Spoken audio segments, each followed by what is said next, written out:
अगर आप leet code का कोई भी क्वेश्चन खोलते ही फ्रीज हो जाते हो, आपको कुछ भी समझ में नहीं आता कि ये क्वेश्चन कैसे अप्रोच करेंगे, कैसे इसको सॉल्व करेंगे, इसमें कौन सा डेटा स्ट्रक्चर लगाएंगे, तो ये वीडियो आपके लिए है। इस वीडियो में मैं आपको एक 7 स्टेप सिस्टम दूंगा जो कि कोई भी लीड कोड प्रॉब्लम को क्रैक करने में आपकी मदद करेगा। ठीक है, तो इस वीडियो में मैं आपको क्या कुछ 7 स्टेप्स बता रहा हूँ। एक आपको पैटर्न मैप दूंगा जिससे आप मैप कर पाओगे कि कौन से एक प्रॉब्लम के लिए आपको कौन सा पैटर्न यूज़ करना है, और टेम्पलेट्स के लिए मैं आपको बता दूंगा। तो आपको क्या करना है, सबसे पहली चीज़ तो ये ध्यान रखनी है कि आपको कभी भी बहुत सारे क्वेश्चन याद नहीं करने हैं। लीड कोड पे लोग क्या करते हैं, बहुत से क्वेश्चन करते हैं, 100 200 500 600 1000, और उनको याद कर लेते हैं कि कौन सा क्वेश्चन मैंने कैसे किया था। आपको ये चीज़ बिल्कुल नहीं करनी है। आपको क्या करना है, पैटर्न्स को रिकॉग्नाइज करना सीखना है। मतलब आपको कुछ 10 से 12 या 15 कुछ ऐसे पैटर्न्स के क्वेश्चन अच्छे से प्रैक्टिस कर लेने हैं जिससे कि आप आराम से लीड कोड का कोई भी प्रॉब्लम सॉल्व कर पाओ। राइट, सो आपको कौन से स्टेप फॉलो करने हैं कोई भी प्रॉब्लम सॉल्व करते हुए। सबसे पहला स्टेप है पार्स। मतलब कि आप जैसे भी कोई भी क्वेश्चन लीड कोड का पिक करो, तो सबसे पहले आप उसके इनपुट्स, आउटपुट्स, कंस्ट्रेंट्स पे फोकस करो कि उस पर क्या इनपुट दिया हुआ है, किस फॉर्म में है, हमको किस फॉर्म में आउटपुट मिल रहा है, उसमें कंस्ट्रेंट्स क्या दिए हुए हैं। लेट्स से कोई एरे है तो एरे की लेंथ कितनी हो सकती है, उसके जो कैरेक्टर्स हैं या एलिमेंट्स हैं वो कहाँ तक हो सकते हैं। आपको ये चीज़ सबसे पहले फोकस करनी है और एक कॉपी पे नोट करनी है। कभी भी आप लीड कोड का कोई क्वेश्चन करो या डीएसए का कोई क्वेश्चन करो, बिना पेन पेपर के मत करो, हमेशा पेन पेपर साथ में लेके बैठो। ठीक है, तो पहला स्टेप क्लियर हो गया। आपको इनपुट लिखने हैं, आउटपुट लिखने हैं, कंस्ट्रेंट लिखने हैं, और एग्जाम्पल जो टेस्ट केसेस दिए होते हैं वो देखने हैं। आपको कुल मिलाकर के वो जो प्रॉब्लम दिया है उसको अपने हिसाब से रिक्रिएट करना है, ताकि ऐसा प्रॉब्लम उसको बनाना है जो आपको समझ में आ रहा हो। ठीक है, तो पहला स्टेप सबसे इंपॉर्टेंट है। जैसे आपका पहला स्टेप हो गया, फिर आता है सेकंड स्टेप, क्लासीफाई। क्लासीफाई मतलब क्या करना है, आपको जो भी क्वेश्चन में डेटा स्ट्रक्चर्स दिए हैं उनको पहचानना है कि ये क्वेश्चन एरेज का है या लिंक लिस्ट का है, या फिर इसमें स्टैक क्यू का यूज़ होगा, कौन सा यूज़ होगा। सेकंड चीज़, आपको गोल पे फोकस करना है। राइट, उस क्वेश्चन में हमको क्या पूछा जा रहा है, हमको मैक्सिमम या मिनिमम कोई नंबर निकालना है, या हमें कुछ काउंट करनी है, किसी की फ्रीक्वेंसी बतानी है, या कोई चीज़ फाइंड करनी है। तो जो आपको करनी है, आपको वो चीज़ नोट डाउन करनी है। इसके बाद फिर आपको सोचना है हिंट्स के बारे में, जो लीड कोड पे दिए होते हैं वो हिंट्स नहीं, जो क्वेश्चन पे दिया होता है उससे आपको रिकॉग्नाइज करना है कि ये हमने पहले ऐसा कोई क्वेश्चन किया हुआ है या नहीं किया हुआ है। ठीक है, तो आपको सेकंड स्टेप क्या करना है, क्लासीफाई करनी है चीज़ों को। जैसे आप क्लासीफाई कर लोगे ना, फिर थर्ड स्टेप आता है आपका ब्रूट फोर्स स्टेप। आपको उस पर क्या करना है, जो भी आपको वो इतना इनपुट, आउटपुट, गोल, डेटा स्टेप, हिंट्स, कंस्ट्रेंट्स देखने के बाद जो भी आपके मन में आ रहा है, एकदम एक्सट्रीम नेव अप्रोच जो आ रही है, आपको वो अप्रोच से अप्लाई करना है उस क्वेश्चन पे। मतलब कि जो आपके मन में अप्रोच आई, आपको वो मतलब ब्लाइंडली उसका कोड नहीं लिखना है, आपको उसको पहले ड्राई रन करना है खुद से कि क्या जो मैं सोच रहा हूँ वो इस क्वेश्चन पे वर्क करेगा या नहीं करेगा। राइट, तो आपको सबसे पहले क्या करना है, ब्रूट फोर्स सोचनी है, क्योंकि आप जब ब्रूट फोर्स सोच लोगे ना तो आप उसको ऑप्टिमाइज करने में आपको आसानी होगी। आपको डायरेक्ट ऑप्टिमल सोल्यूशंस पे जंप कतई नहीं करना है, बिल्कुल भी नहीं करना है। राइट, तो सब थर्ड स्टेप आपका क्या होगा, आपको ब्रूट फोर्स सोचनी है। लेट्स से कोई एरे, कोई क्वेश्चन है लीड कोड का जिसमें आपको सब एरे या सब स्ट्रिंग के बारे में पूछना है, तो आप डायरेक्ट स्लाइडिंग विंडो मत लगाओ। आप पहले सोचो कि उसका ब्रूट फोर्स क्या होगी। ब्रूट फोर्स क्या होती है, जो सबसे नेव अप्रोच, सबसे नेव अप्रोच क्या होगी, सारे सब एरे निकालना।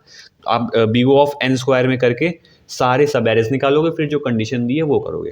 राइट, तो आपको पहले ब्रूट फोर्स सोचना है। फिर जब आपका ब्रूट फोर्स हो जाएगा, इसके बाद कुछ पैटर्न्स होते हैं जिनसे आपको उनको मैप करना है। आपको अभी स्क्रीन पे कुछ पैटर्न्स दिख रहे होंगे। जैसे अगर आपको दिया हुआ है उसमें 2 पॉइंटर आपको कैसे लगाना है, अगर आपको दिया हुआ है पेयर्स या ट्रिपलेट निकालने हैं किसी सॉर्टेड एरे में, तो आपको 2 पॉइंटर लगाना है। आपके पास कंटीगस सब एरे या सबस्ट्रिंग पूछी गई है तो आपको स्लाइडिंग विंडो की तरफ सोच सकते हो।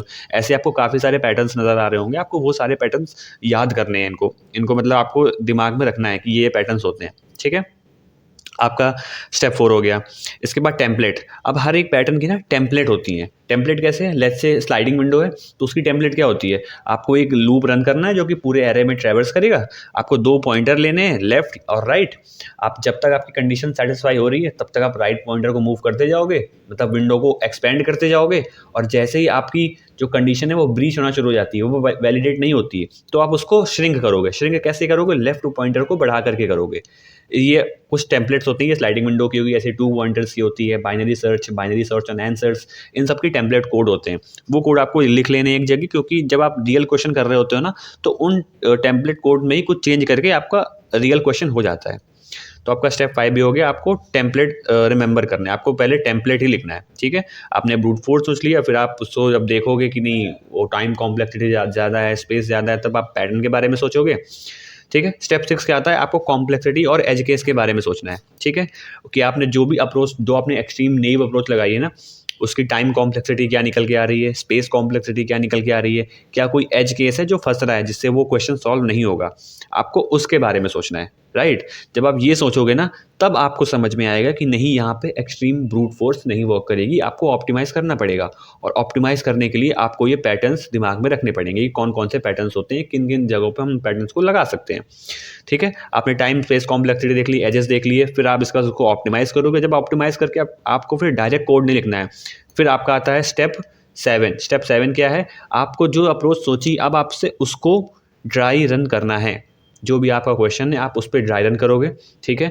2-3 अपने आप से सैम्पल इनपुट्स लोगे, आउटपुट्स लोगे, उस पर रन करके देखोगे उसको, क्या मेरा कोड उस पर एक्चुअली वर्क कर रहा है, आंसर निकाल के दे पा रहा है। अगर आंसर निकाल कर दे पा रहा है then you are good to go, फिर आप जा करके लीड कोड पे उसका सोल्यूशन सबमिट कर सकते हो, ठीक है। आपको कोई लैंग्वेज स्पेसिफिक नहीं होना है कि आपको नहीं इसी में करना है, किसी भी लैंग्वेज में कर सकते हो डीएस से, कोई ऐसा हार्ड एंड रूल नहीं है कोई, राइट।